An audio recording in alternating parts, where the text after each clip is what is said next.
નમસ્કાર મિત્રો, સ્વાગત છે તમારું ગુજરાત ખબર ચેનલમાં। ચોમાસું આગળ વધવાને લઈને સારા સમાચાર સામે આવ્યા છે। આજે ચોમાસું થોડા વધુ વિસ્તારોમાં આગળ વધ્યું છે। આજે સંપૂર્ણ કેરળ રાજ્ય તેમજ કર્ણાટક રાજ્યના અમુક વિસ્તારો અને પૂર્વના રાજ્યોમાં ચોમાસું આગળ વધ્યું છે। જોકે આવતા 3 કે 4 દિવસમાં મહારાષ્ટ્રના કાંઠે ચોમાસું પહોંચે તેવી પણ પ્રબળ શક્યતા છે, જ્યારે ગુજરાતના વિસ્તારોમાં પણ 1-2 દિવસ ચોમાસું વહેલું બેસે તેવી શક્યતાઓ હાલ જણાઈ રહી છે।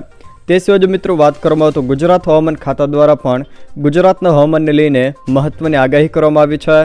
ગુજરાતમાં હવામાન વિભાગે આગાહી કરી છે તે પ્રમાણે હજી 2 દિવસ સુધી રાજ્યના કચ્છ, ઉત્તર ગુજરાત તથા સૌરાષ્ટ્રના કેટલાક વિસ્તારોમાં ધૂળભરી આંધીની સ્થિતિ રહેવાની સંભાવના છે। જોકે આગામી 4 થી 5 દિવસ સુધી રાજ્યમાં હજી પણ ગરમીની સાથે ઘણા વિસ્તારોમાં ઝડપી પવનો ફૂંકાવાનું શરૂ રહે તેવી પણ શક્યતા છે।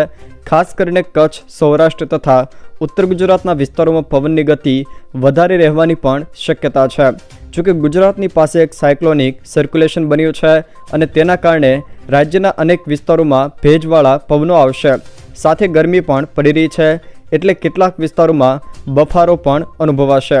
તે સિવાય જો મિત્રો વાત કરવામાં આવે તો હાલની સ્થિતિ પ્રમાણે ગુજરાતમાં 7 જૂનની આસપાસ વરસાદી ગતિવિધિ શરૂ થાય તેવી પણ શક્યતા છે। જોકે હવામાનના કેટલાક મોડેલો દર્શાવી રહ્યા છે એ પહેલાં પણ કોઈક વિસ્તારોમાં છૂટો છવાયો વરસાદ થઈ શકે છે। ગઈકાલે જ મિત્રો વાત કરવામાં આવે તો ગઈકાલે મહેસાણાના કેટલાક વિસ્તારોમાં સામાન્ય છાંટાછૂટી પણ વરસી હતી।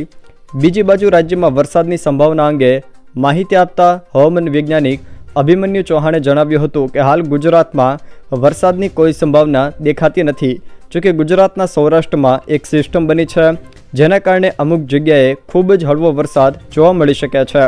તે સિવાય જો મિત્રો વાત કરવામાં આવે તો ખાસ કરીને ગુજરાતમાં વરસાદની ગતિવિધિ જૂન મહિનાના બીજા અઠવાડિયાથી જોવા મળશે, જેમાં પણ ખાસ કરીને દક્ષિણ ગુજરાતના વિસ્તારો તેમજ સૌરાષ્ટ્રના દરિયાકાંઠાના વિસ્તારો અને કચ્છના કેટલાક વિસ્તારોમાં પણ જૂન મહિનાના બીજા અઠવાડિયામાં વરસાદી ગતિવિધિ વધશે તેવી શક્યતાઓ હાલ જણાઈ રહી છે।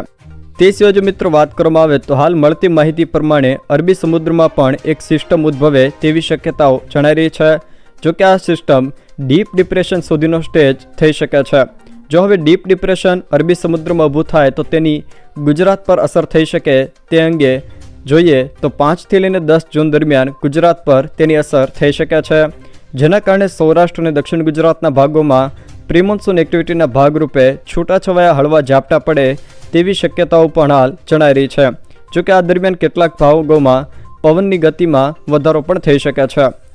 જો મિત્રો આ વિડીયો તમને પસંદ આવ્યો હોય તો વિડીયોને લાઇક કરો, તમારા મિત્રો સાથે શેર કરો અને જો તમે મારી ચેનલમાં નવા હો તો ચેનલને સબસ્ક્રાઈબ જરૂર કરજો, જેથી મારા આવનારા તમામ વિડીયોની માહિતી તમારા સુધી પહોંચી શકે।